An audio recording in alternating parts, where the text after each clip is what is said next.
सभी साथियों को अनुसर का नमस्कार।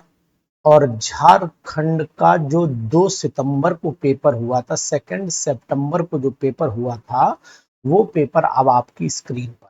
जैसा कि आप लोगों ने कल, मैंने आपको 2 चीजें भेजी जिसमें आपने रिस्पॉन्स किया। एक तो आपको 10 सितंबर का मैंने पेपर दिया, एक बात आपको बता दूं। दूसरी बात आपको बता दूं, मैंने आपको एक कट ऑफ का आइडिया था, है ना। तो उस आइडिया में मैंने बहुत सारे लोगों को समझा। आपको बहुत सिंपल बता दें, हर इंसान अपने अपने तरीके से सोचता है, अपने अपने तरीके से आपको बताता है। तो मैंने जैसा कि बोला था, ये दुनिया है, ये बहुत बड़ी दुनिया है, क्योंकि हमेशा उन लोगों को तकलीफ बहुत रहती है जो लोग कट ऑफ के अंदर नहीं आते। जैसे अगर आपने बोला कि भाई कट ऑफ ये जा रही है XYZ, तो उस समय वो लोग बड़ा तकलीफ में आ जाते हैं। उन्हें ऐसे बातें बोलने में बहुत आनंद आता है कि सर आप 140 का है नहीं बोल देते, आप 150। मैं कंफ्यूज बिल्कुल नहीं हूं बच्चा, कंफ्यूज तो जिंदगी आपको कर रही है, क्योंकि आप उस दायरे तक नहीं जा पा रहे हो जहां सिलेक्शन होना चाहिए। जो लोग इस टाइप के हैं, जिनकी सोच है, वही इस टाइप का कमेंट हमें किए हैं कि सर आप 140 क्यों नहीं बता देते। अरे भाई, ये तुमने 140 अगर कैपेसिटी तो करके आते, और नहीं हम जैसा सेलेक्ट कैंडिडेट बन जाते, तो मैं जरूर कहता कि वेरी, मतलब बहुत सुंदर, आप बहुत ताकतवर हैं, बहुत नॉलेज है आपके अंदर। तो हम कुछ है नहीं, इस बात को मैटर नहीं करता, लेकिन आप कुछ बन जाइए, इस बात का मैटर जरूर करता है। कमियां निकालना बहुत आसान काम है, एक बार कमी को रिमूव करके देखो। तुम्ही जैसे दोस्तों ने मुझे बहुत अच्छे अच्छे, ये जैसे आप लोगों ने कहा 140 150, तो बोलना बहुत आसान काम है, लेकिन एक बात बताओ, जिसके स्टेट में बैठे हुए हो, अगर तुम्हारा नंबर और अदर स्टेट वालों का नंबर समान हो जाए, तो वो अपने घर का बच्चा लेगा या तुम्हारे घर का बच्चा लेगा? थोड़ी बुद्धि तो लगाया करो मेरे यार। समान जिसके नंबर होंगे, 2 बच्चे जिनमें समान नंबर होंगे, उसमें प्रेफरेंस झारखंड वाले को दी जाएगी। ये अपने जहन में उतार लो अच्छे तरीके से, तुम्हें नहीं दी जाएगी। उसने निवास प्रमाण पत्र पैदा झारखंड में हुआ, हा? तो प्रेफरेंस उसे ज्यादा मिलेगी। तो इस तरीके के बहुत सारे क्वेश्चंस आपके मन में जो सॉर्ट आउट नहीं, उन्हें सॉर्ट आउट कर लीजिए, और फिर एक बार हमसे आप आसानी से जैसे आप चाहें वैसे डिस्कशन कर लीजिए। फोन नंबर आपके पास में है, और फोन नंबर के साथ साथ आप पूरा जैसे चाहे वैसे डिस्कशन करिए, अनुसार को कतई कोई तकलीफ नहीं। ठीक, तो आज आज हम क्वेश्चंस देख लेते हैं, क्वेश्चन कौन कौन से हैं। इन क्वेश्चंस पे जरा फोकस भी कर लेते हैं कि आखिरकार ये क्वेश्चन की ताकत क्या है। इन क्वेश्चंस पर पूरी तरीके से हम लोग इस दायरे पर भी उतरेंगे कि आखिरकार इनका आंसर क्या, कोई क्लेम तो नहीं है इन क्वेश्चंस पर, वो बातें भी हम आपको बताएंगे। तो क्वेश्चन नंबर 1 आपकी स्क्रीन पर जा रहा है, देख सकते हैं आप। क्वेश्चन क्या कह रहा है वो भी आपको मैं दिखाने की कोशिश करता हूँ। क्वेश्चन नंबर 1 थोड़ा जूम भी कर देता हूं, जिससे कि मुझे लगता है कि आपको क्वेश्चन बड़ा दिखाई देता रहे और सही से आप व्यू भी कर पाए क्वेश्चंस को। चलिए, थोड़ा सा दोनों एक साथ दिखाई देते रहे, ठीक है। चलिए, तो क्वेश्चन नंबर 1 हमारा क्या कह रहा है वो समझने की कोशिश कीजिए। क्वेश्चन नंबर 1 कह रहा है द एलॉय क्रोमेल क्रोमेल कंटेन्स प्रीडोमिनेंटली, कौन होता है इसके अंदर, तो आपको पता होना चाहिए। ये जो है, ये एक्चुअल में निकिल और क्रोमियम का एलॉय, क्रोमेल जो होता है वो निकिल और क्रोमियम का एलॉय होता है। तो क्रोमियम तो इसमें है नहीं, निकिल ऑप्शन दिया हुआ है, तो इसका मतलब हम निकिल पर ऑप्शन लगाएंगे। बहुत ही अच्छा क्वेश्चन है, बहुत ही इंपॉर्टेंट भी है, और पूछने का तरीका भी बहुत अच्छा था। द सेंचुरीज ओल्ड, है ना, the centuries old artist pigment called Prussian blue, the formula KFe efficient is an example. ये किसका एग्जाम्पल है? तो ये कोऑर्डिनेशन कंपाउंड, खूब पढ़ा होगा आपने, ये कोऑर्डिनेशन कंपाउंड का ही एग्जाम्पल है, जो आंसर शीट में भी ए ही दिया है, मतलब सही दिया हुआ। ये इसके क्वेश्चंस आपको 2 तारीख वाली जो हमें PDF मिली, बाकी हमारे मित्र साथियों ने देखने में, भेजने में ऐतराज हो रहा था कि ऐसा ना हो कि अनुसार कहीं क्वेश्चन पा जाए, लेकिन हमारे भी चाहने वाले हैं, ऐसा नहीं है कि केवल आपके ही चाहने वाले हैं। मैंने बहुत से लोगों से कहा कि क्वेश्चन मुझे भेज दो, तो उन्हें लगा कि अनुसार को मिल नहीं पाएंगे, और वो नहीं कुछ जानकारी है उन्हें, तो मैं आपको बताऊं कि मेरे चाहने वाले आप जैसे भाई बहन बहुत हैं, उन्हीं में से एक चाहने वाले ने मुझे पीडीएफ भेजी है। The intermixing of the orbitals of slightly different energies are redistribute their energies resulting in the formation of a new set। तो आपको पता होना चाहिए ये डेफिनेशन हाइब्रिडाइजेशन की है कि it is the intermixing of atomic orbital, लिखवाया भी जाता है, बिल्कुल सेम डेफिनेशन लिखवाया भी जाता है और एनर्जी सेम एनर्जी लेवल में आ जाती है। बहुत ही अच्छी ढंग से क्वेश्चन को प्रस्तुत किया गया है। विच चौथा question, which of the following is postulate of Werner's theory. इस पे मैंने लिखा था, आएगी नोट कर लो, ये वीडियो देखो पुरानी, मैंने वहां पर लिखा था कि वर्नर कोऑर्डिनेशन थ्योरी पर क्वेश्चन आएगा, तो देखो आया है। और ये भी यही क्वेश्चन बताया था कि वर्नर थ्योरी का मेन पोस्टुलेट कौन सा है, तो आप जान लो कि in coordination compound metals show two types of valencies, primary and secondary. Primary valencies are normally ionisable valencies होती हैं, और 10 सेकेंडरी वैलेंसी। तो हमें लग रहा है कि इसमें तो ऑल ऑप्शन बिल्कुल सटीक सब बैठ रहा है, तो यहाँ पर मैं ऑल लगाए ही दे रहा हूँ, नीचे आंसर भी मिला लेंगे। अगर आंसर मिलता है तो देखो डी ऑप्शन भी दिया है ना, ये भी ध्यान दो। इसके बाद फुल फॉर्म वेस्पर थ्योरी की, तो valence shell electron pair repulsion theory, ये फुल फॉर्म आपको बताई गई थी और आपने पढ़ी भी थी, नहीं भी बताई अगर मान लो एक बार को मैं कह देता हूँ तो पढ़ी हुई है। London forces is sometimes called, London force को हमेशा इंड्यूस डाइपोल इंड्यूस इंटरेक्शन के नाम से भी जाना जाता है ना। डिस्पर्जन फोर्स के बाद आपने पढ़ा होगा वही कंडीशन, परमानेंट डाइपोल तो ये है नहीं, आयन भी नहीं है, परमानेंट डाइपोल नहीं, तो इंड्यूस्ड डाइपोल इंटरेक्शन इसको नाम दिया गया है। आंसर भी दिया हुआ है, बिल्कुल सेम डिट्टो आंसर दिया, कोई दिक्कत नहीं। London forces dispersion forces believe to be the, कैसा फोर्स होता है, कहाँ अप्लाई होता है, तो ये सबसे कमजोर फोर्स माना जाता है, ये भी आप जान लीजिए। तो यहाँ मैं कमजोरी का नाम लिखे दे रहा हूँ, वीकेस्ट फोर्स होता है। ये क्वेश्चन बहुत ही अच्छे हैं, इनको लगाइए जरूर। और आप कुछ नहीं, देखिए जिंदगी में एक चीज हमेशा याद रखो आप, वो ये है कि अगर हम जीते नहीं तो सीखेंगे, तो ये पक्का है। हार या जीत दोनों में एक चीज जरूर होती है, सीख बहुत कॉमन चीज, या तो एक हारता है और या एक जीतता है, और जो जीतता है उसे तो हार मिलता ही है, लेकिन जो हारता है वो सीखता जरूर है, इस बात का ध्यान दीजिएगा। इन आयनिक क्रिस्टल्स, इन आयनिक क्रिस्टल्स क्या होना चाहिए, can be estimated by measuring the, तो आयनिक क्रिस्टल में हम लोग in ionic crystals ionic radii can be estimated by measuring the internuclear distance between the nuclei of cation, ठीक है। तो इंटरन्यूक्लियर डिस्टेंस में आयनिक रेडियाई ही कंसीडर होगा आयनिक crystal में, कोई नई बात नहीं। बहुत अच्छा क्वेश्चन, चलिए आगे बढ़ लेते हैं। Generally the cation is smaller the size of its parent atom, भैया छोटा ही होगा, और एनाइन बिगर होता है। तो मैं सोचना, मुझे ज्यादा नहीं लग रहा है, मुझे लग रहा है कि ए ऑप्शन यहाँ पर भी मुझे लगाना चाहिए, ए ऑप्शन मुझे यहाँ पर भी लगाना चाहिए। चलिए आगे बढ़ लेते हैं। Which of the following does not comprise the hydrogen bond, इसमें हाइड्रोजन बॉन्ड नहीं होता है, तो HCl में हाइड्रोजन बॉन्ड नहीं होता है। हमारे बहुत से इसी भारत के अध्यापक पढ़ाते हैं कि HCl में हाइड्रोजन बॉन्ड वीक होता है, ऐसा कुछ नहीं है, अपने मन का डाउट आप हटा दीजिए। हाइड्रोजन बॉन्ड O, F और N फॉर्म में ही बनता है, ये बात ध्यान दीजिएगा, है ना। तो ये कभी वीक और स्ट्रॉन्ग वाली कंफ्यूजन पैदा हो जाती, कर देते हैं लोग, little knowledge the dangerous thing, नीम हकीम खतरे जान वाली बात आ जाती।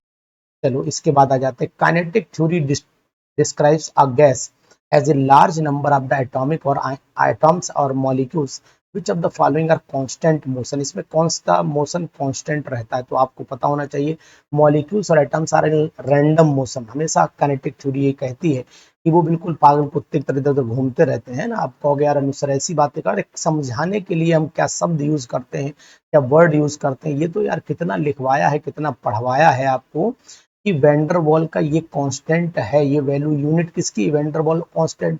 अब अगर आपको नहीं डाउट अभी भी लग रहा है, बोले AN² upon V² is equal to P, तो A is equal to PV हो गया। देखो PV का मतलब प्रेशर, ये आपका लीटर स्क्वायर हो गया, और ये आपका एटमॉस्फेयर हो गया, और नीचे आपका नंबर ऑफ मोल का स्क्वायर हो गया, तो आप चेक कर लो, है ना। एक सिंपल सी बात है, मोल पर लीटर, तो ये आपकी डेफिनेशन वेंडरवॉल कांस्टेंट A की वैल्यू आ जाती है। अपॉन में N² होगा, पर मोल देखो गया ऊपर -2 में, लीटर स्क्वायर हो जाता है, ठीक। चलो ठीक।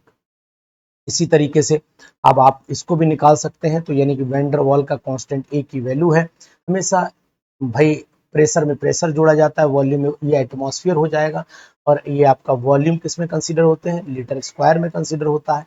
अब यहाँ पर सॉरी ये वी स्क्वायर था, ए अपॉन वी स्क्वायर, तो यहाँ पर ये वी स्क्वायर लीटर हो गया, तो लीटर का स्क्वायर तो लीटर स्क्वायर हो गया, तो यहाँ पर एटमॉस्फेयर लीटर स्क्वायर अपॉन में आ गया आपका मोल का स्क्वायर, ऊपर जाएगा माइनस में आ जाएगा। ठीक है, बिल्कुल सही है।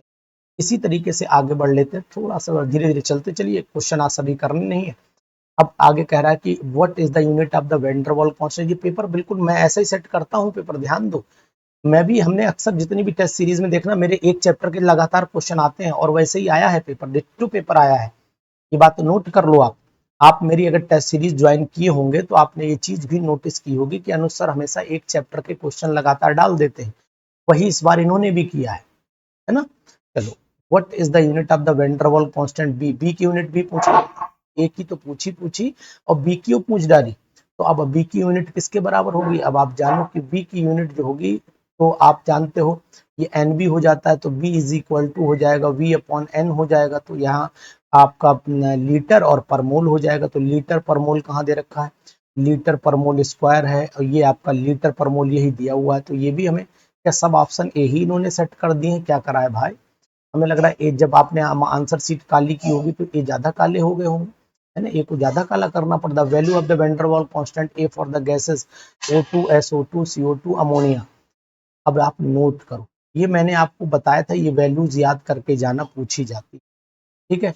कौन सी गैस ज्यादा डेविएशन शो करेगी, तो आपको पता होना चाहिए जिस गैस का मॉलिक्यूलर मास सबसे, यानी कि जो ए की वैल्यू है, या तो मास से निकाले तो मास ज्यादा होगा तो उसका उल्टा चलेगा, मास ज्यादा है तो उल्टा चलेगा, ध्यान दो, रेसिप्रोकल होगा। और वैल्यू कम है तो उसका ज्यादा, वैल्यू किसकी कम, यहाँ पर SO2 की कम दिख रही है, तो इसका मतलब है कि which gas shows the maximum deviation, तो SO2 का वैल्यू यहाँ पर दे रखा है आपका, O2 दे रखा है 6.8, CO2 3.6 दे रखा है, तो ये तो थोड़ा सा कंफ्यूजन होना चाहिए, यहाँ पर 6.8 है, 3.6 आना चाहिए, 3.6 आना चाहिए, यानी कि SO2 गैस दे रखा है, the value of the van der Waals constant a for the gases O2 SO2 CO2 and ammonia are 1.38, ठीक है, ये वैल्यू सबसे कम है, ठीक, ये वैल्यू सबसे कम हो गई, उसके बाद 3.6 ये वैल्यू उससे ज्यादा हो गई, 4.26 ये ज्यादा हो गई, थोड़ा सा अब इसमें मुझे लगाना पड़ेगा दिमाग। चलो देखता हूँ कि क्या आंसर इन्होंने SO2 सही दिया है।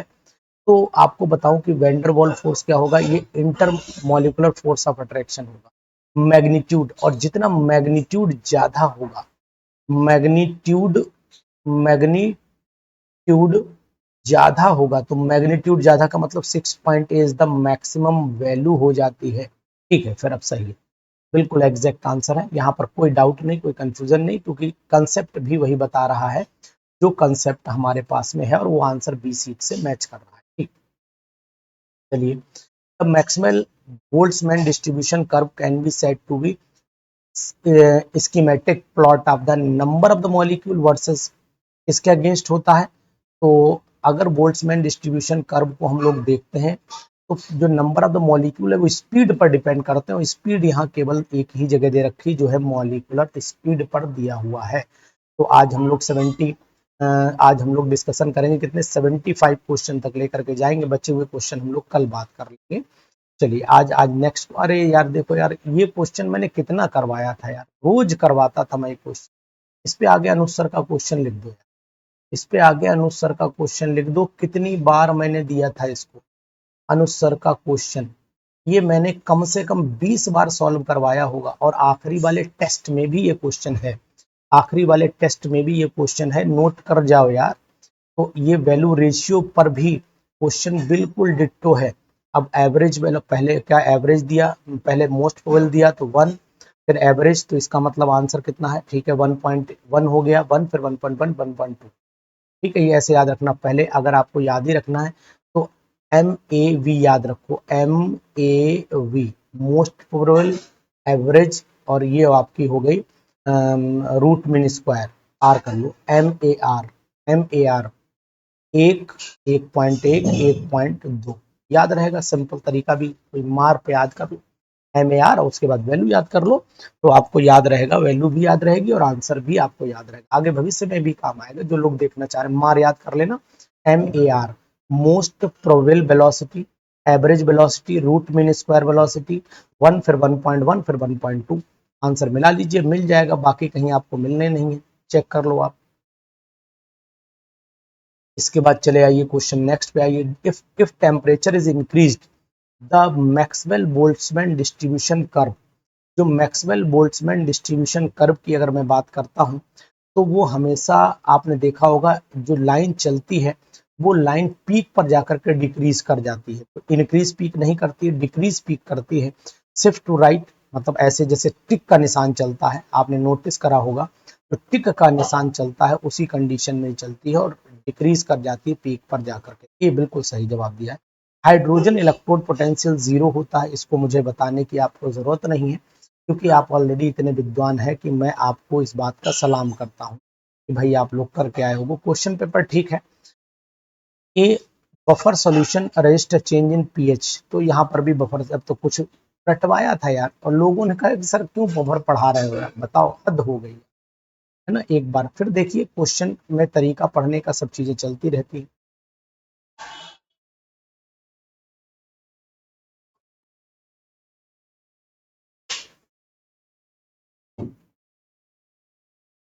If solution is formed by mixture of weak acid and its salt with strong base, तो आपको पता है उसका बेसिक, इसका नेचर जो है वो कैसा होगा।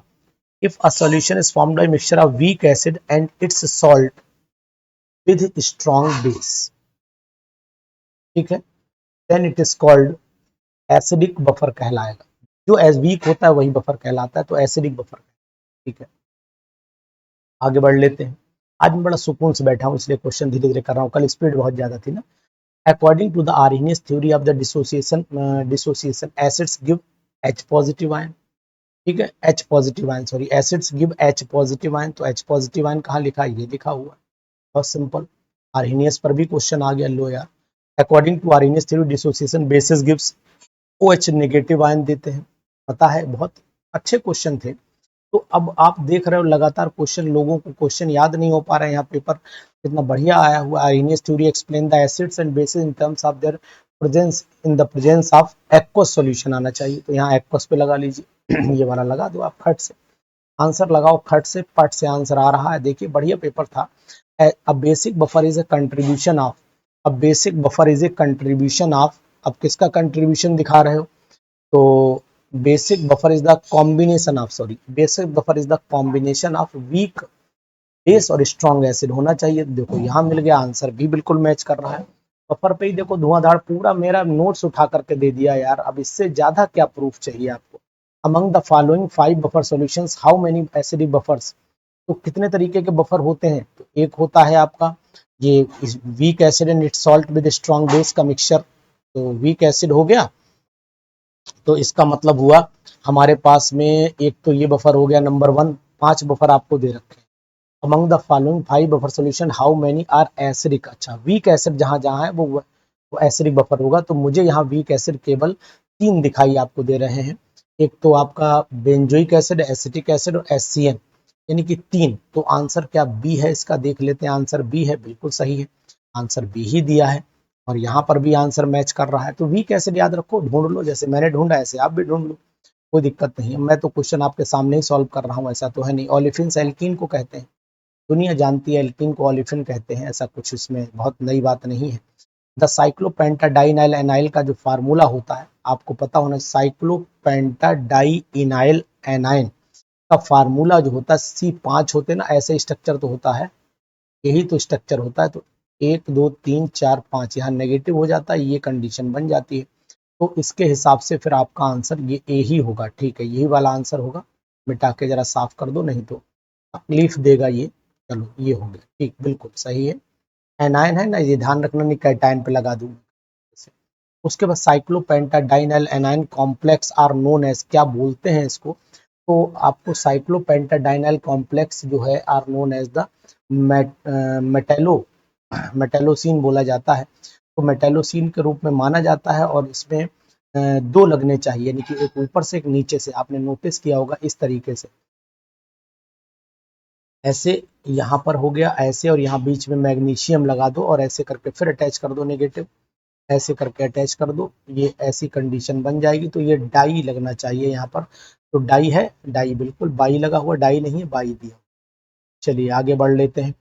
ये which is an example of the metal olefin complex. आपको जैसे सॉल्ट का नाम तो मैंने खूब पढ़ा है ना, कि ये मेटल, इसमें पाई जो है पाई लिगेंड्स वाली कंडीशन तैयार हो जाती है।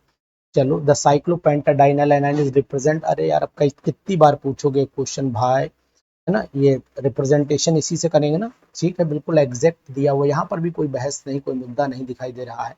यहाँ पर the order of the CO 1000 बार पढ़ाया होगा यार, यही पढ़ाया ही था, है ना। इसमें सीओ पूछा है तो सीओ का तो बॉन्ड ऑर्डर 3 ही आएगा, लेकिन सीओ प्लस पूछ लिया होता तो 3.5 होता, 3.5 होता, ये भी जान लो आप। एरोमेटिक डिफाइन प्रॉपर्टी ऑफ किसकी है ये कॉन्जुगेटेड साइक्लो एल्कीन की प्रॉपर्टी है। कॉन्जुगेशन होना चाहिए, डीलोकलाइजेशन होना चाहिए। बिल्कुल अच्छा क्वेश्चंस दिखाई दे रहे हैं। Aromaticity means the molecule has a कैसे स्ट्रक्चर होना चाहिए, लीनियर चेन, साइक्लिक। तो मेरे हिसाब से तो साइक्लिक होना चाहिए भाई, साइक्लिक स्ट्रक्चर होना चाहिए। क्वेश्चन अच्छे हैं, करना चाहिए था आपको, सभी क्वेश्चन अटेम्प्ट करना चाहिए था। और all the aromatic compound should have, कितने aromatic 4n+2 pi electron rule को फॉलो करना चाहिए, और यही होना भी चाहिए। मिलान करते चलिए आप लोग। इसके बाद what is ascending order of the bond length of the following. Ascending order में पावर किसकी ज्यादा, बॉन्ड लेंथ जो होती है सिंगल बॉन्ड की ज्यादा होती, फिर डबल फिर ट्रिपल, यानी कि डी। और बॉन्ड लेंथ की बात कर रहा है ना, अगर स्ट्रेंथ होती तो फिर उल्टा हो जाता, स्ट्रेंथ होती तो उल्टा हो जाता, ठीक है। Natural rubber is the linear polymer, isoprene का होता है, दुनिया जानती है इसको, कोई नई बात नहीं है। बहुत अच्छे क्वेश्चंस चल रहे हैं और आप लोग इसका सहयोग करें, और एक बार कमेंट बॉक्स में जाकर के यार कम से कम कमेंट तो कर ही दो कि अनुसार धन्यवाद। विच of the following is AIBN। अब आपको पता होना चाहिए कि AIBN किसका फुल फॉर्म है। अगर आपको नहीं पता है तो ये एक IUPAC कंपाउंड है, जो आपका एजोबिस करके, यानी एजोबिस जो दिया हुआ है, और बाकी आपका यहाँ पर एजोबिस हो गया, और di methyl, sorry di methyl मतलब सेकंड पोजीशन पर मिथाइल लगा हुआ, प्रोपेन नाइट्राइल है। तो एजोबिस को हम लोग केवल SBIN का मतलब नाइट्राइल से लिया है, ये बात ध्यान देना। तो ये सेकंड वाला, ये एक्चुअली में IUPAC फुल फॉर्म नहीं है, ये IUPAC इन्होंने जबरदस्ती का नाम बनाया हुआ है, ठीक है। विच of the following is inorganic polymer, 1000 बार यार पढ़ाया था कि सिलिकॉन जो रबर होती है वो आपकी पॉलीमेरिक, यानी जैसे कि आपने पॉलीमर में देखा ना, SI करके जुड़ते चलते हैं, वो ये सिलिकॉन रबर के नाम से जानी जाती है, ठीक। इसके बाद अगर हम लोग चलते हैं, आपको ग्लिप्टल का नाम सुना होगा, आपको ग्लिप्टल जो होता है, इथाइलिन ग्लाइकोल और थैलिक एसिड से ग्लिप्टल बनता है डी ऑप्शन। चल सही चल रहा है, मतलब गलती कहीं पर हो जाए जल्दी में तो परेशान नहीं होना है, मतलब आप परेशान हो जाओ, बोले सर ये क्या हो गया। How many of the following polymers are produced by condensation, polymerisation, polythene, Teflon. तो अब आपको पता, how many of the following polymers are produced by condensation, polymerisation. Condensation polymerisation में पॉलीथिन तो होता नहीं, टेफ्लॉन नहीं होता, डेक्रॉन और ऑर्लॉन होता है। तो मेरे हिसाब से दो ही है इसके अंदर, हमने बेकेलाइट भी है, बेकेलाइट भी है, और आपका डेक्रॉन और लॉन। How many of the following polymers are produced by, अच्छा कितने प्रोडक्टों को, देखो पॉलीथिन और टेफ्लॉन तो नहीं होता डेफिनेट, ठीक है। इसके बाद आई डेक्रॉन होता है और ऑर्लॉन नहीं होता है, तो अब बेकेलाइट और डेक्रॉन पे टिक कर लो, इसका मतलब दो ही बनेंगे, ये सी वाला ऑप्शन इसमें सही जाना, ठीक है। चलो इसके बाद आ जाइए, पॉलीएक्राइलोनाइट्राइल ऑर्लॉन बोलते हैं। टेरिलीन को हम लोग क्या बोलते हैं, टेरिलीन को हम लोग डेक्रॉन के नाम से भी जानते हैं, टेरिलीन को हम लोग डेक्रॉन के नाम से भी जानते हैं, ये बात ध्यान दो। टेरिलीन को किस नाम से जाना जाता है, डेक्रॉन के नाम से जाना है ना। टेरिलीन, आपने पॉलिस्टर का कपड़ा भी सुना होगा। उसके बाद विच of the following is fibre, which of the following is a fibre, fibre polymer. Fibre polymer कौन सा है, तो जो धागे जैसा होना चाहिए, और धागे जैसा आपको पॉलिस्टर दिखाई दे रहा होगा, धागा पॉलिस्टर का कपड़ा भी आया करता था, कभी आपने नोटिस किया होगा। विच of the following is not an organic polymer, इसमें से ऑर्गेनिक पॉलीमर कौन नहीं है, तो पॉलीएमाइड भी ऑर्गेनिक पॉलीमर है, नियोप्रीन भी है, यूरिया फॉर्मेल्डिहाइड भी, ये फॉस्फाजीन नहीं है क्योंकि ये इनऑर्गेनिक पॉलीमर है। ये बात भी आप याद रखिए। ये सब छोटे छोटे क्वेश्चन हैं, याद रखने चाहिए। और pinacol is known as, pinacol को हम लोग किस नाम से जानते हैं? तो टेट्रा मिथाइल इथाइलिन ग्लाइकोल को हम लोग पिनाकोल के नाम से जानते हैं। आपने डायग्राम भी बना सकते हो, कोई दिक्कत नहीं, डायग्राम से भी कंफर्म कर सकते हो। इसका पिनाकोल कैसा ऑर्गेनिक कंपाउंड है? तो ये क्वेश्चन बहुत सारे लोगों का गलत हुआ होगा। कारण आपको बता देते हैं, क्योंकि अगर कंपाउंड देखा गया है तब तो ये सही है, नहीं तो फिर ये मान के चलना कि ये गलत हो जाएगा। तो पिनाकोल जो है एक आप जैसे चीनी देखिए आपने, बिल सेम कंडीशन में रहता है। अब आंसर भी मैच कर लेते, तरल तो है नहीं, सफेद कोलाइडल भी नहीं, गैसीय ठोस भी, तो ठोस सफेद अगर मेरे हिसाब से नीचे आंसर मिलाते हैं। देखिए आंसर हाँ ठीक है, ठोस भी होता भी चीनी की तरह मान के चलिए आप। what is which is organic rearrangement mechanism in which an aryl ester is transformed into the hydroxyl और aryl कीटोन। तो अब आपको यहाँ पता होना चाहिए कि ये अरेंजमेंट मैंने आपको पढ़ाया था कि ऑर्गेनिक रीअरेंजमेंट है, तो आपके सिलेबस में एक फ्राइज रीअरेंजमेंट है, वही है जो आपका एराइल और आपका हाइड्रोक्सिल एराइल एस्कीटोन के बीच में होता है, यानी कि ये इसको ट्रांसफर कर देता है। चीज ध्यान दीजिएगा। तो ये आप फ्राइज रीअरेंजमेंट ही लगाइए, आंसर भी बी ही दिया है। बाकी अगर कोई डाउट कहीं पर लगेगा तो आप क्वेश्चन मुझे व्हाट्सएप करिएगा, पर्सनली व्हाट्सएप करिए, मैं आपकी मदद करूंगा। what is an organic reorganization of the allyl vinyl ether? Allyl vinyl ether की बात कर रहा है। तो एलाइल विनाइल ईथर जब बनते हैं तो एलाइल भी बने और विनाइल भी बने, तो of A carbonyl compound heating, तो फिर ये क्लेजन हुआ, ठीक है, क्लेजन हुआ, पढ़ाया था आपको, अलग से टॉपिक दिया था मैंने क्लेजन का। उसके बाद ये हुआ आपका पिनासिडिल। पिनासिडिल इज ए ड्रग, ये कौन सी ड्रग होती तो आपको बता देता हूँ, ये ग्वानिडीन की ड्रग होती है। ग्वानिडीन का कोई ऑप्शन दिया है इसमें? साइनोकोवालामिन, पिनाकोल, पिनाकोलोन, साइनोग्वानिडीन और पिनाकोल, पिनाकोलोन, ठीक है। एक ही मुझे देखो, मैं आपको बताऊं बिल्कुल सत्य, मुझे ग्वानिडीन ही याद था, बाकी नहीं पता था। तो मुझे ऑप्शन भी एक ही मिल रहा है, तो मैं तो भाई यही लगाऊंगा, और ये दिया भी हो, बाकी आप चेक भी कर सकते हो, है ना। For a pure substance which pressure is for a pure substance which pressure is defined as the pressure above the liquid gas can not be coexist in a temperature. एक पहले दिन पढ़ाया था, क्रिटिकल प्रेशर के नाम से जाना जाता है। ये क्रिटिकल प्रेशर के, जिस गैस के ऊपर कितना भी प्रेशर लगा दें फिर उसको लिक्विड में कन्वर्ट नहीं किया जा सकता है। उसके बाद de Broglie's wave is also known as, क्या कहलाती है डी ब्रोगलीज वेव? तो आपको पता होना चाहिए, ये मैटर की वेव कहलाती है। तो मैटर की वेव है यहाँ पर, वेव और पार्टिकल नेचर है ना, तो मैटर की वेव कहलाएगी।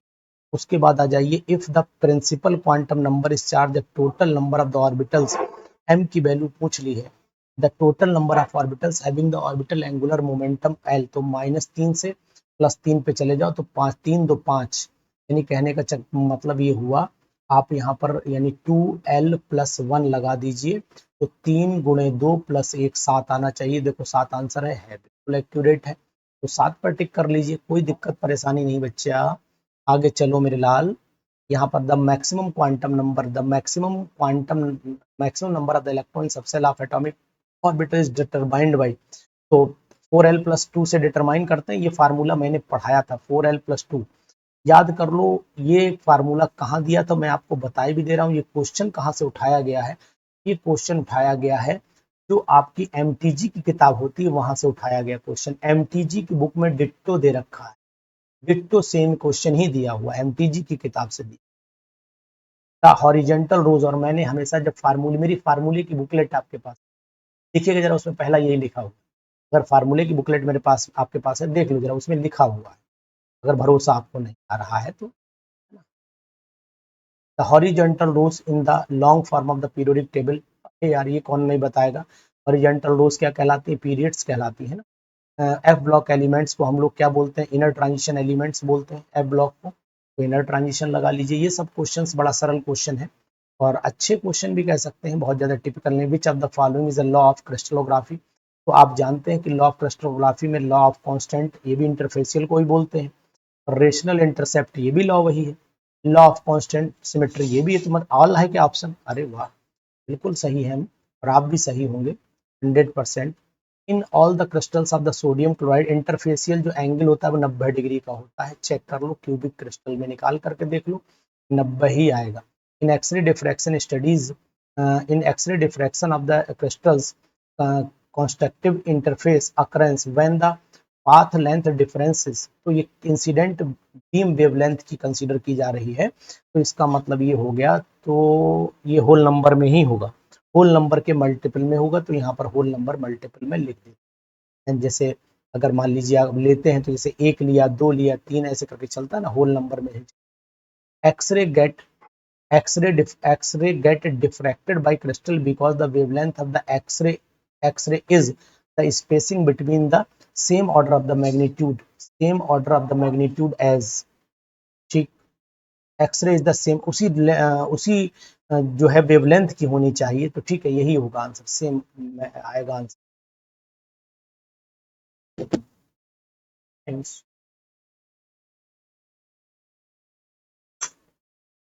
चलिए आइए, आप भी नाश्ता करिए, क्या दिक्कत है।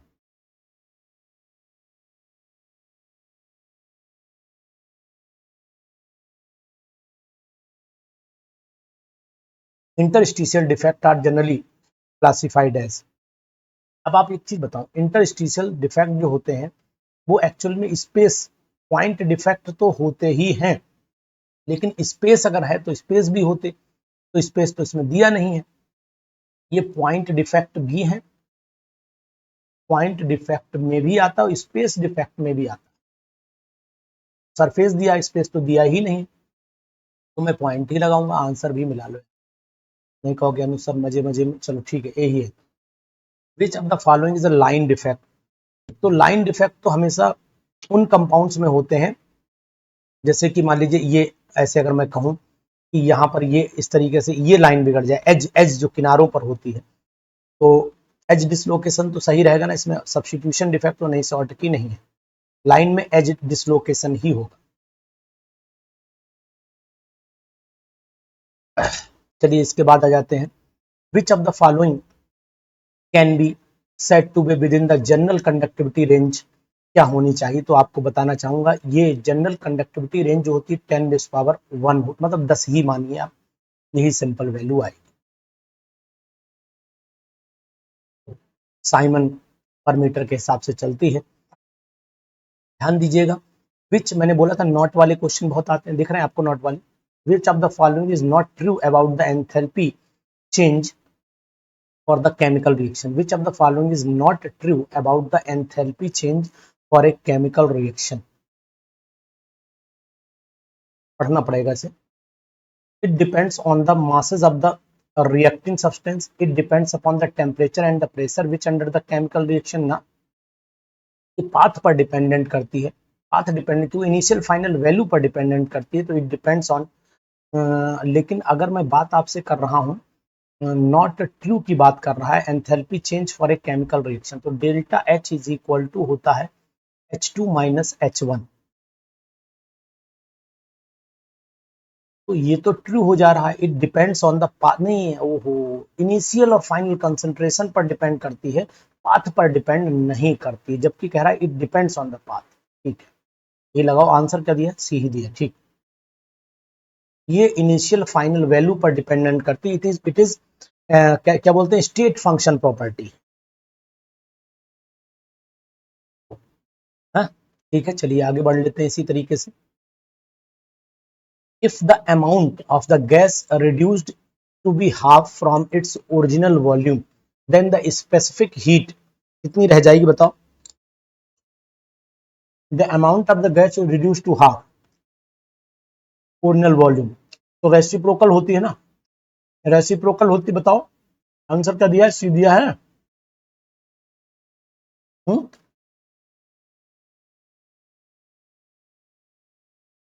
स्पेसिफिक हीट की बात कर रहा है,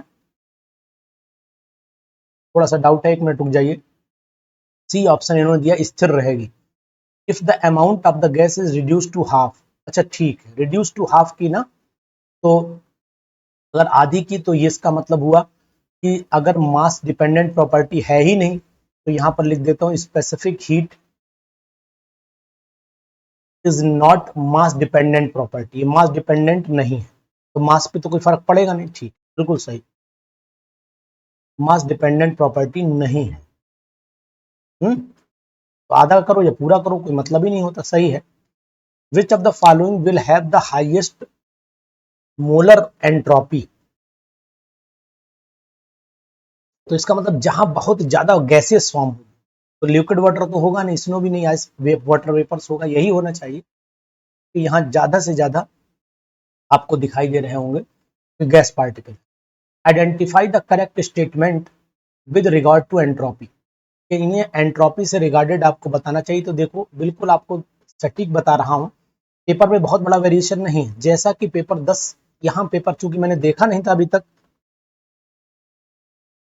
लेकिन आज पेपर देख लिया है और देखने के बाद बता रहा हूं बहुत बड़ा डिफरेंस पेपर में नहीं है, ये बात आप जान लीजिए, बहुत बड़ा डिफरेंस नहीं है। हाँ? Identify the correct statement.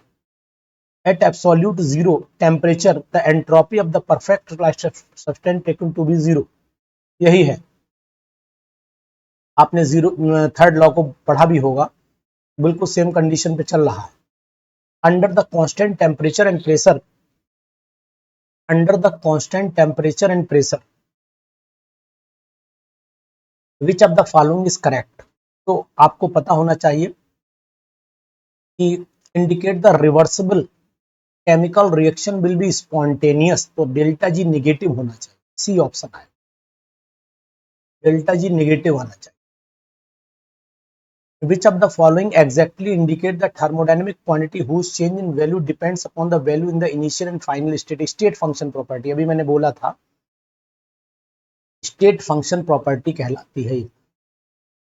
और exactly thermodynamic quantity change the value depend upon the value in the initial and final state. तो मेरे हिसाब से तो ये स्टेट फंक्शन है, ए ऑप्शन जाना चाहिए, बोथ नहीं हो सकती। फिलहाल आप देख लीजिए इसमें आंसर क्या दिया है, ए ही दिया है, स्टेट फंक्शन प्रॉपर्टी है ये। उसके बाद आइए, which of the following does not correctly describe the thermodynamic irreversible process. तो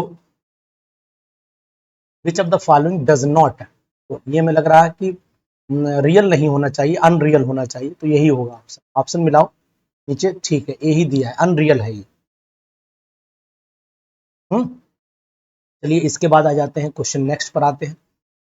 the molecularity of the reaction is always defined as, the single step होती है और रेट रिएक्शन ऑफ टाइम पर डिपेंडेंट भी है, ठीक है। Always defined for a single step of a reaction at a time, ठीक सही है, बिल्कुल एग्जैक्ट यही लगाइए आप, यहाँ बहुत ज्यादा समझने की कोशिश ना करिए आप।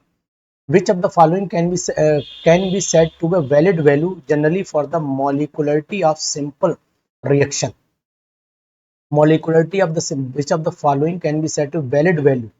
तो वैलिड वैल्यू तो अब आपको बताएं, which of the following can said be the valid value generally for the अच्छा मॉलिकुलरिटी दोनों के लिए 20 तो होगी नहीं, बनी होगी, जीरो मॉलिकुलरिटी होती नहीं, दोनों के लिए एक वैल्यू कॉमन यही हो सकती है, दूसरी तो नहीं होती।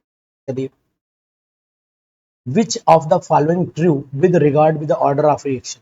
तो अगर ऑर्डर ऑफ रिएक्शन की बात करते हैं, it is the number of the molecules of atom which take part in the process of the chemical change, the balance equation give the value, ठीक, it's value is determined experimentally. Order और molecularity refer to, मेरे हिसाब से it is the number of the molecular atoms take part in a chemical reaction होना चाहिए, और जो experimentally determined है, तो फिर मेरे हिसाब से आंसर वही बिल्कुल सही है भाई। आंसर इसमें दिया है, देख ले, बस सी दिया है आंसर ना, ठीक है। आपको पता भी, ये भी पता होगा ना कि मॉलिकुलरिटी अगर हम लोग देखते हैं तो ये थ्योरेटिकल फिनोमिना है, और आपको ऑर्डर ऑफ रिएक्शन कैसा, एक्सपेरिमेंटली। मैंने हमेशा आपको बताया कि dx अपॉन dt जो है वो रेट डिटरमाइन जब होता है कंसंट्रेशन पे डिपेंड, प्रैक्टिकली पता होना चाहिए। किसी भी रिएक्शन को देख करके ऑर्डर नहीं बताते हैं, हमेशा उसके रेट को देख करके ऑर्डर बताते हैं। ये मैंने 1000 बार बोला होगा, तो सही है बिल्कुल। अ डिक्रीज इन द, कहाँ भाग गया, a decrease in the value of activation energy क्या बढ़ा देगी, डिक्रीज करेगी, रेट ऑफ रिएक्शन बढ़ जाएगा, स्पीड अप कर देगा उसे, ठीक है। तो स्पीड अप करा दीजिए, क्या बात है, वन लाइन खींच गई, speed the rate of chemical reaction, ठीक।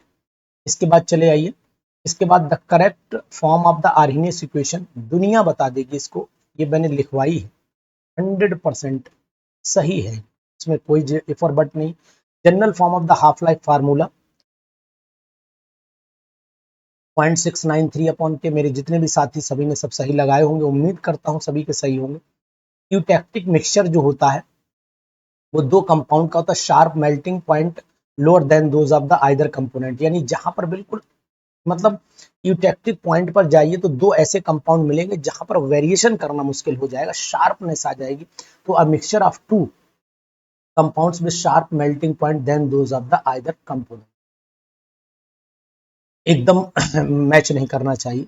विच of the following is an example of non aqueous solvent, खूब लिखवा के भेजा था कि लिक्विड अमोनिया भी है, सल्फर डाइऑक्साइड भी है, हाइड्रोजन फ्लोराइड भी है, ये है।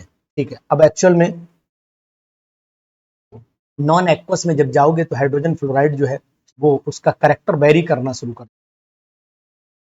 Which statement is not correct about the sodium and liquid ammonia, तो इट इज ऑक्सीडाइजिंग तो है ही नहीं, पहली बात तो यही जान लो आप, काफी दिख रहा है, बाकी तो सब बाद की बातें हैं, ये ऑक्सीडाइजिंग एजेंट नहीं। Which statement about the critical point of water super critical of H2 is true, तो इसमें super critical H2 behave like a non polar solvent, ये तो बिल्कुल सही है, 100% सही है। और super critical H2 behave polar नहीं होता है, घट गया H2, super critical H2 behave polar नहीं होता, इट इज क्रिटिकल पॉइंट नहीं, तो ये डेंसिटी पे फर्क नहीं आएगा, यही लगाइए, नॉन पोलर सॉल्वेंट बन जाता है, यही लगाइए आप। इसके बाद आ जाइए, pH of following solution not affected by solution, तो सिंपल सी बात है, हमें pH of the pH of which of the following solution is not affected by dilution, पानी बढ़ाने पर ये सभी वीक और वीक एसिड जितने भी होंगे 0.0 सभी की, अगर मान लीजिए मैंने कंसंट्रेशन पानी डाइल्यूशन बढ़ाया तो ये पहले ऑलरेडी डाइल्यूट है, इनकी नेग्लिजेंसी करनी पड़ेगी, इनकी पीएच पर बहुत बड़ा फर्क नहीं पड़ सकता है क्योंकि they are the salt of the weak acid and weak base. लेकिन वीक एसिड वीक बेस है, एक बार नहीं, ये तो strong acid weak, strong base weak acid है, मिलाना पड़ेगा। यहाँ पर मैंने लिया है NaHPO, तो यहाँ पर Na पॉजिटिव हो गया और H2PO4 आपका नेगेटिव हो गया, है ना। ठीक है, pH which of the following not affected by dilution, तो ये तो अफेक्ट कर जाएगी क्योंकि इसमें NaOH है।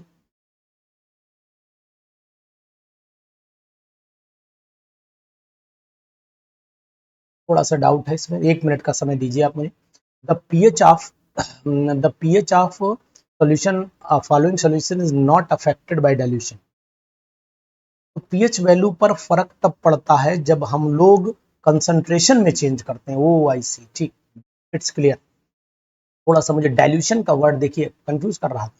79 क्वेश्चन अच्छा है, यानी कहने का तात्पर्य पानी बढ़ा रहे हैं तो आयनाइजेशन बढ़ेगा, और आयनाइजेशन तो सभी का वैसे ही आयनिक है ये, और आयनिक होने के बाद इनकी पीएच वैल्यू पर फर्क नहीं पड़ना चाहिए, तो इस ऑप्शन में यानी कि सही है, किसी पर प्रभाव नहीं पड़ेगा, नॉट अफेक्टेड में आएगा, तो यहाँ ऑल ऑफ द अबव आना चाहिए, इस पर ध्यान देना पड़ेगा। लेकिन मैं आपको यहाँ पर एक चीज बता सकता हूँ, तो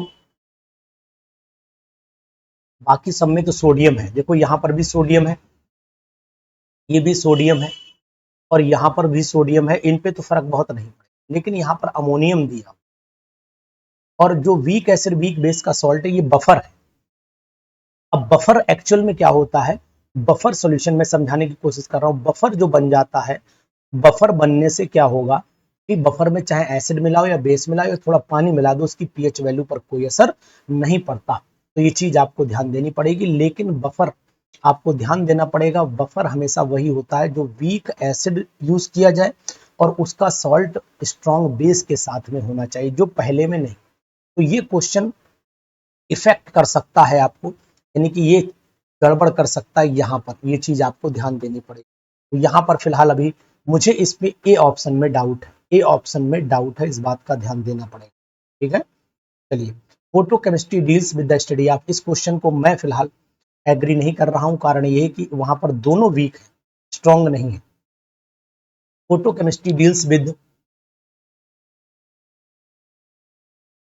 द स्टडी ऑफ, ये तो दुनिया जान रही, इसे मुझे बताने की जरूरत है नहीं, लेकिन ये फोटॉन्स तो है, इलेक्ट्रॉन्स से नहीं है। Reaction proceeds with the absorption of the UV, light, तो अल्ट्रावायलेट तो होती ही, साउंड है ही नहीं। सी ऑप्शन क्या आंसर, देखो यार आंसर क्या दिया है भाई, की दिया, ठीक। इन फोटोकेमिकल रिएक्शंस एनर्जी इज, तो एनर्जी एब्जॉर्ब की जाती है लाइट से, बिल्कुल ये भी सही है, ये भी ठीक है, 100% राइट है, ठीक है। चलिए इसको भी राइट में लगा देता हूँ। 81 क्वेश्चन हो चुके हैं अब तक, जितने हो जाए घंटे में, फिर आगे कल कर लेंगे। In photochemical reaction the absorption of the light takes place इन,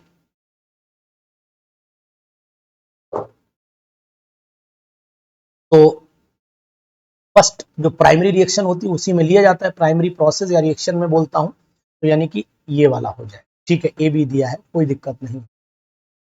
उसके बाद आइए, the free energy change in A photochemical reaction में बी, तो यहां पर आपकी फ्री एनर्जी चेंज पॉजिटिव भी होती है और नेगेटिव भी होती है, ऑप्शन दोनों दिए हैं, आइदर भी दिया है तो यही लगा लीजिए आप।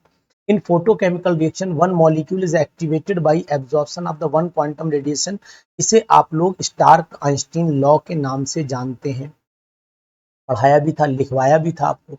What is the difference between the fluorescence and phosphorescence, तो फ्लोरिसेंस फॉस्फोरिसेंस में डिफरेंस, फॉस्फोरेंस में डिफरेंस क्या है देख लेते हैं, ऊपर है ना भाई, भाग क्यों रहे हो यार इतना, आज हो क्या। Florescence occurs a longer time than the phosphorescence. Fluorescence result excitation followed by relaxation to be the ground state, while the phosphorus involve the metastable state. तो बी ऑप्शन लगाऊं, देखो ऑप्शन क्या दिया है यार, बी ऑप्शन मेरे मन से चल रहा है, ऑप्शन देखो जरा, ठीक है बी ही दिया है, यही लगा लो, ठीक। चलो आगे बढ़ लेते हैं इसी के बाद। Which of the following process can be responsible for the degradation of the molecule under the light exposure? तो which of the following process can be responsible for the degradation of the molecule under the light exposure? तो मेरे हिसाब से यहाँ पर photochemical process हो जाएगा। चलिए ऑर्गेनोलिथियम कंपाउंड क्या होते हैं, तो यहाँ मैं आपको बताना चाहूंगा, organolithium compounds react with dimethyl formamide to form क्या बनाते हैं, एल्डिहाइड बना देते हैं, ठीक है, एल्डिहाइड ही बनाएंगे, बिल्कुल पक्का है, कंफ्यूजन नहीं। ग्रिग्नार्ड रिएजेंट में be made by reacting magnesium with ethyl iodide से करा दो, ईथर वीथर से तो होगा ही नहीं, इथाइल आयोडाइड ही ले लो आप, सिंपल सही है। इसके बाद चले आइए, which of the following is the best choice of the solvent of the formation of the phenyl magnesium bromide by the reaction of the bromobenzene with magnesium, तो यार इसमें तो आपको क्या करना पड़ेगा, फिर से एक बार पढ़ो भाई। विच of the following is the best choice of the solvent, तो ईथर लिया जाता है, ईथर, सिंपल आंसर में और कहीं ईथर दिया भी नहीं। Methyl lithium reacts with water, methyl lithium जो वाटर से रिएक्शन करता है, तो फिर आपको पता होना चाहिए एल्केन बनते हैं, और कहीं दिए नहीं है, लेकिन मिथाइल है तो फिर एल्केन में भी मीथेन बनेगा, इथाइल होता तो इथेन बना लेते हैं हम लोग। An organozinc reagent is used, किसके लिए यूज करते हैं, रिफॉर्मेट्स की रिएक्शन में यूज करते हैं, तो यही एक ऑप्शन मेरे पास में दिखाई दे रहा है, चलो ठीक है। which of the following compound which of the following is the compound showing the positive test और बेनेडिक्ट टेस्ट, कौन सा इसमें पॉजिटिव टेस्ट और बेनेडिक्ट टेस्ट आपका शो करेगा, तो बेनेडिक्ट सॉल्यूशन और ये ग्लूकोज के होते हैं, और ग्लूकोज केवल मोनोसैकेराइड में ही कंसीडर करा जाएगा, तो यहाँ से ले लीजिए। इसके बाद आ जाइए, अपने अपने क्लू है पकड़ने के question, complete hydrolysis of the cellulose, आपका डी अल्फा डी ग्लूकोज और बीटा डी फ्रक्टोज मिलता है, तो अल्फा डी ग्लूकोज और बीटा डी फ्रक्टोज, तो डी ग्लूकोज दिया है और डी फ्रक्टोज अल्फा है, अल्फा डी ग्लूकोज फ्रक्टोज, तो इसका मतलब है एक ही ऑप्शन मुझे मिल ही रहा है, ये तो दो एल तो मिलेगा नहीं, डी ही मिलता है, डी ग्लूकोज मिलता है, अल्फा डी ग्लूकोज और बीटा डी फ्रक्टोज होता है, फ्रक्टोज का ऑप्शन है नहीं दूसरा, कंप्लीट हाइड्रोलिसिस करा रहा है, तो कंप्लीट से तो ग्लूकोज ही मिलेगा, चलिए ठीक है, तो हम कोई कंफ्यूजन इसमें नहीं है, ठीक है। रेफिनोज एक तरीके का ट्राइसेक्राइड है, पढ़ाया था जब क्लासिफिकेशन आपको दिखाया था, इसमें भी कोई डाउट नहीं। All the following are common monosaccharide except maltose को अगर ले लो तो ये मोनोसेक्राइड नहीं, डाइसेक्राइड है।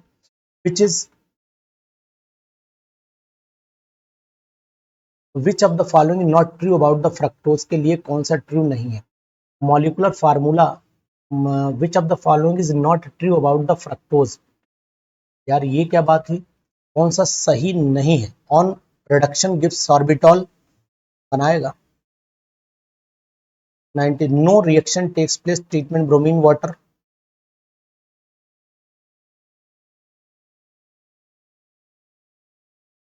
C6H12O6 होता है, यही गलत है। यहाँ पर C6H12O6 होना चाहिए, C6H12O6 होना चाहिए। ठीक है, ध्यान दीजिएगा इस पर।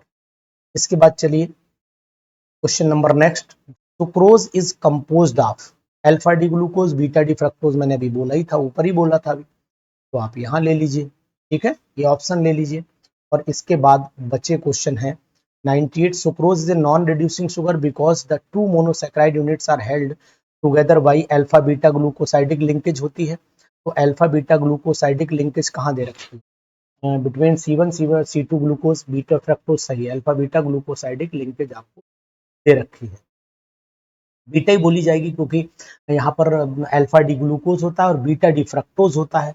तो C1 अल्फा, देखो अल्फा ग्लूकोज और बीटा फ्रक्टोज, सिंपल सी पकड़ने वाली बात तो वहीं पर है और नई बात इसमें नहीं। 99 पे आ जाइए। Which of the following solution test कौन देगा, तो आपको पता होना चाहिए। फॉलोइंग फेलिंग सॉल्यूशन का टेस्ट इसमें ग्लूकोज का दे। Which of the following gives positive Fehling test. तो फेलिंग तो आपको पता होना, ग्लूकोज में एल्डिहाइड ग्रुप रहता है ना, ये देगा। तो 100 which is not true, glucose के बारे में कौन सा स्टेटमेंट ट्रू नहीं है, तो आप ये जानिए कौन सा ट्रू नहीं है, वो आप जान लेते हैं। इसके बाद हम लोग क्वेश्चन नंबर नेक्स्ट कर लेंगे। विच ऑफ द फॉलोइंग, थोड़ा सा ऊपर बढ़ा लेता हूँ। विच of the following not true, glucose के बारे में कौन सी बात सत्य नहीं है। ये एल्डोहेक्सोज है। On heating with HI it form an hexane बनाता है। It react with sodium bisulphite to form addition product. Addition product तो नहीं बनाता, निकलता है यहाँ से भी। It does not give the 2,4-DNP test भी देता है। तो आंसर फिर यही सही है। ठीक है, तो ये हमने 100 क्वेश्चंस किए। अभी तक मुझे कोई बहुत बड़ा कंफ्यूजन नहीं दिखाई दे रहा है, लेकिन अगर आपको कोई लगता है कोई कंफ्यूजन, तो आप फिर मेरा नंबर नोट कर सकते हो कि सर आप अपना नंबर दीजिए। मेरे नंबर पर व्हाट्सएप करोगे, आपको रिस्पांस आजकल 1-2 दिन में जरूर मिलेगा। ये नंबर नोट कर लीजिए। और यूपी की जो तैयारी करना चाहते हैं वो सभी साथी हमारे साथ आ सकते हैं। बैच फाउंडेशन शुरू किया है और इस बैच में आपको सबसे बड़ा फायदा ये मिलेगा कि नॉर्मल बैच है, सभी लोग आ सकते हैं, ज्वाइन कर सकते हैं, अपनी पूरी तैयारी कर सकते हैं और उस तैयारी में आपको बिल्कुल बेस्ट रिस्पॉन्स मिलेगा। क्योंकि कारण ये है कि हमने जितना अभी तक पढ़ाया है सभी को एग्जामिनेशन में हेल्प मिली है और यही हेल्प आपका सिलेक्शन तक आपको ले जाएगी। और अगर आप अच्छे विद्वान की बात नहीं कर रहा हूं, अगर आप अच्छे गाइड के साथ में रहते हो तो 100% श्योर है कि आपका सिलेक्शन हो जाए। विद्वान होना एक अलग बात होती है, मैं विद्वान नहीं, बिल्कुल नहीं, लेकिन हाँ एक अच्छे गाइड की तरह आपको गाइड करने की पूरी जिम्मेदारी लेता हूं। तो अगर आप अच्छे गाइड के साथ में रहेंगे तो आपको सही दिशा मिल जाएगी और सही दिशा अगर आपको मिलेगी तो ये भी 100% श्योर है कि आप सेलेक्ट हो जाएंगे। चाहे वो यूपी का एग्जाम हो, चाहे वो झारखंड का हो, चाहे वो MP का हो। और अब इनके रिजल्ट आपको बताएंगे कि आखिरकार हम आपके साथ कितनी हेल्प में शामिल हुए हैं, हमने आपकी कितनी हेल्प की है, ये सब बातें। तो आप हमारे साथ अगर जुड़ना चाहते हैं तो मेरा नंबर स्क्रीन पर है 94737027 इस पर जाइए, अपना मैसेज डालिए। अगर आपको अच्छा लगता है तो एरोमा केमिस्ट्री क्लासेस का ऐप डाउनलोड करिए अपने मोबाइल में और PGT का फाउंडेशन कोर्स ज्वाइन कर सकते हो, अपना बैच ज्वाइन कर सकते हो। अपना बैच में खास बात है, जब चाहे तब लीव कर दीजिए, जब चाहे तब आप ज्वाइन कर लीजिए। बस उसमें केवल एक PDF कंडीशन डाउनलोडिंग नहीं है, बाकी सभी चीजें अवेलेबल के अंदर है। PDF शो होगी, मोबाइल में सेव हो जाएगी, लेकिन इंटरनल स्टोरेज में नहीं, ऐप में सेव होगी। इस बात का ध्यान दीजिए। तो सभी लोग आइए, पढ़िए, मेहनत करिए और PGT TGT के बेस्ट प्रिपरेशन के साथ हमारे साथ बने रहिए। हम आपके सिलेक्शन तक आपका साथ दें। Thank you.